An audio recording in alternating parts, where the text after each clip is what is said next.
પરાત્પર પૂર્ણ પુરુષોત્તમ ઈષ્ટદેવ ભગવાન શ્રી સ્વામિનારાયણ નિજ મંદિરમાં બિરાજતા વાલા વાલા ઘનશ્યામ મહારાજ તથા લાઈવ કથાનો લાભ લેતા વાલા સર્વે સત્સંગી બહેનો સૌને ભાવથી જય સ્વામિનારાયણ.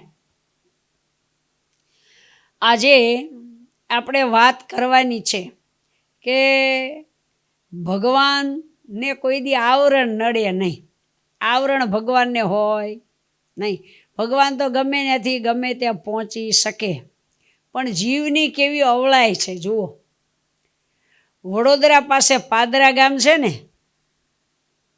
આ બાબા દીવાન હતા વડોદરાના, અને કાનોબા છે ને એ પાદરામાં હતા, પણ એ સિયાજીરાવ સરકાર જે વડોદરાના ખરા ને એના એ કાકા થાય. તો બાબા દીવાન અને કાનોબાએ મળી અને નક્કી કર્યું એક દી હું કે આપણે સ્વામિનારાયણને પકડવા છે, અને પકડી એની પાસેથી આપણે રૂપિયા લેવાશે. કારણ કે સ્વામિનારાયણ પાસે રૂપિયા બહુ, જો ને મોટા મોટા જગન કરે છે.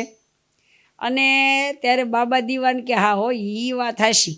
ત્યારે કાનોબા કે જો ને અત્યારે આ અંગ્રેજનું રાજ આવ્યું છે ને, અંગ્રેજનું રાજ આવ્યું છે, પણ આપણે સ્વામિનારાયણ પાસેથી બહુ રૂપિયા લઈ અને આપણું લશ્કર મોટું કરી અને અંગ્રેજ સરકારને હરાવીએ. હવે અંગ્રેજ સરકાર હારે લડાઈ કરી હોય તો રૂપિયા તો ઝાઝા જોઈ, એ આપણે સ્વામિનારાયણ પાસે લઈ. એ વાત હશે. તે આ કાનોબા આજુબાજુના બધા શું એના મળતિયા માણસોને કહી રાખે સ્વામિનારાયણ આ બાજુ વડોદરા બાજુ આવે ને ત્યારે તમે સમાચાર દેજો હો, અમારે જાણ કરવી. આમ લાગતા વળગતા ને કહેતા હતા. અને એમાં કાનોબાને ખબર પડી મહારાજ વડોદરામાં પધાર્યા છે, એટલે આમ ભાવભીનું આમંત્રણ દેવા આવ્યા. જોજો આ જીવનું કપટ તો જુઓ છે ને, જીવની હળાય. આ બે નક્કી કરી રાખ્યું કે આપણે એને કિલ્લામાં બોલાવવા. કિલ્લો હોય ને ફરતો સણીલો હોય, અંદર રૂમને એવી સગવડતા હોય ને, એક જ દરવાજો હોય. દરવાજો બેન કરે કિલ્લા બહાર કોઈ નીકળી શકે નહીં. આપણે એને ઉતારો કિલ્લામાં દેવાનો આવી નક્કી કર્યું. અને પછી એમાંથી મહારાજ વડતાલ પધાર્યા. ત્યાં કાનોબા છે ને આમંત્રણ દેવા આવ્યા. મહારાજને પગે લાગીને કહે છે કે હે પ્રભુ, અમે ભાવથી આમંત્રણ દેવા આવ્યા છીએ ને તે તેમ પાદરા પધારો. અને મહારાજે તો સહજ રીતે આમંત્રણ સ્વીકારી જ લીધું. જેમ ઓલા નાના બાળક હોય નિર્દોષ, જાણે કાંઈ જાણતા જ ન હોય ને, મહારાજ કે કાંઈ વાંધો નહીં કાનોબા, અમે આવશું, લ્યો આમંત્રણ સ્વીકારી લીધું. અને આ બાજુ કાનોબાએ એવું કારસ્થાન ગોઠવું કે કિલ્લામાં સ્વામિનારાયણ ભગવાનને પૂરી દેવાના. અને પછી કિલ્લામાંથી તો નીકળે નહીં. પછી જો લડાઈ થાય ને, કારણ કે એને સાધુ કાઠી દરબાર હોય તો પછી લશ્કરે તૈયાર રખાયું. અને પછી તો આખું પાદરા શણગાર્યું. એ ઢોલ તગારા નગારા લાવ્યા. મહારાજ તો પાદરામાં પધાર્યા, ધામધૂમથી હામૈયા કર્યા જો.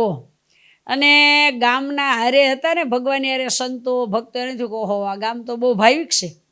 અને આવી રીતે ભાવથી સ્વાગત કર્યું. એના દરબારગઢના કિલ્લામાં મહારાજને ઉતારવા આપ્યા.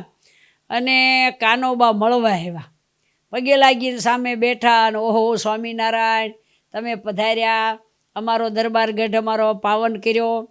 અને એમ કરી અને પગે લાગ્યા, સ્વાગત કર્યું, હાર પહેરાવ્યા. પછી શું કહે છે કે સ્વામિનારાયણ તમને એક વાત કરવી છે. શું? કે તમને અહીં શું કામ બોલાવે છે ખબર છે? શું કામ? તો કે અમારે છે ને પૈસાની જાજી જરૂર છે, તે અમને પૈસા આપો. મહારાજ કે ભાઈ અમે તો સાધુ કહેવાય, અમારી પાસે પૈસા હોય જ નહીં. તો કે એવું હાલતું હશે, તમારે પૈસા દેવા જ પડશે. અને તમે તો મોટા મોટા જગન કરો છો તાત્કાલિક. ત્યારે ભગવાને કીધું કે અમે જગન કરીએ છીએ ને, પણ અમે પૈસા રાખતા નથી. અમારે જેને જમવું હોય ને અમે ચૂલો માંડીએ ને, અમારે માણસોને જમાડવા આખું પાદરા કહો તો જમાડી દઈએ. ચૂલો માંડીએ ને એટલે દાળ આવવા માંડે, ચોખા આવવા માંડે, ઘી આવવા માંડે, તેલ આવવા માંડે, સીધું સામાન માંડે આવવા. બાકી અમે સંગ્રહ કરીને કાંઈ રાખતા નથી. તો કે પણ તમે આવડા મોટા જગન કરશો તો પૈસા વગર કેમ થાય? મહારાજ કે તમે આદરીએ ને એટલે બધું આવે. અમે કાંઈ મોટા ચક્રવર્તી રાજા નથી. અરે મોટા ચક્રવર્તી રાજાને શરમાવે એવા તો મોટા તમે જગન્ના યજ્ઞ કરો છો.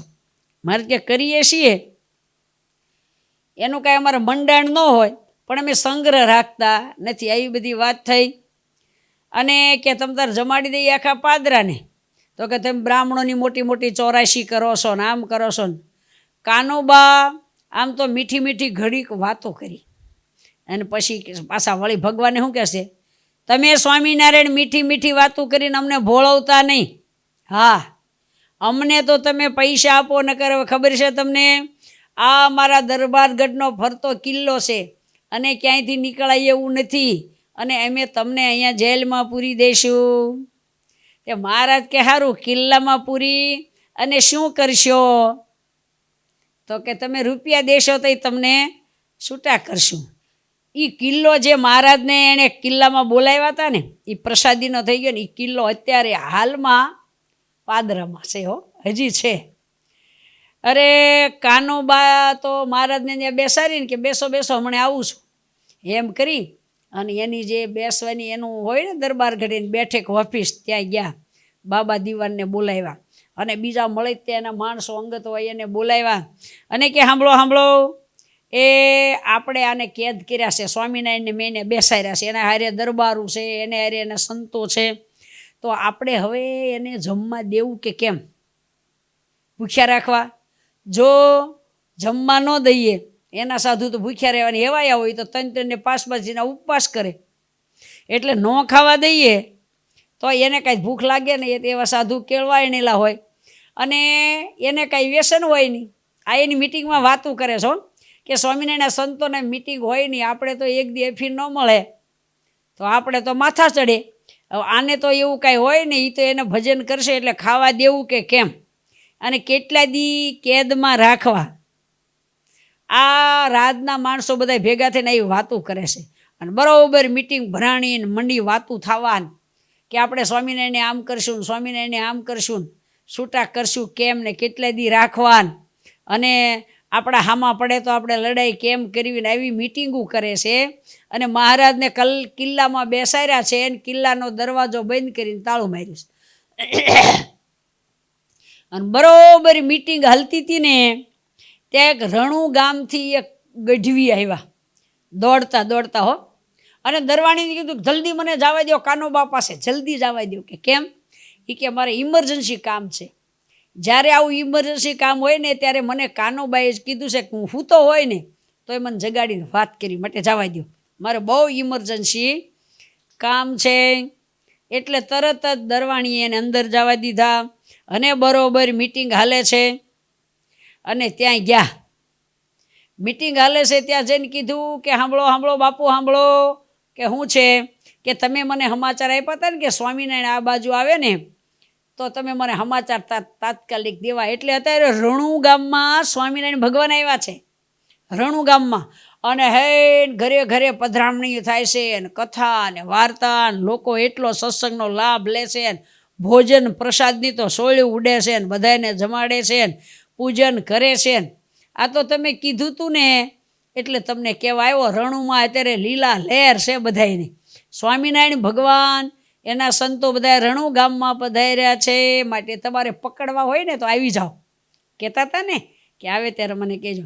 કાનુબા કે ગોલકુના, આ કિલ્લામાં પૂરીને આવ્યો છું હું જ, એની તો આ મિટિંગ હાલે છે અને હાથ થરી ચોકી મૂકીશ.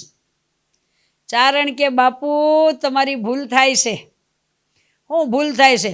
હું મારી હેગી આંખે અત્યારે રણુ ગામમાં જોઈને આવ્યો છું અને સ્વામિનારાયણ અત્યારે રણુ ગામમાં છે.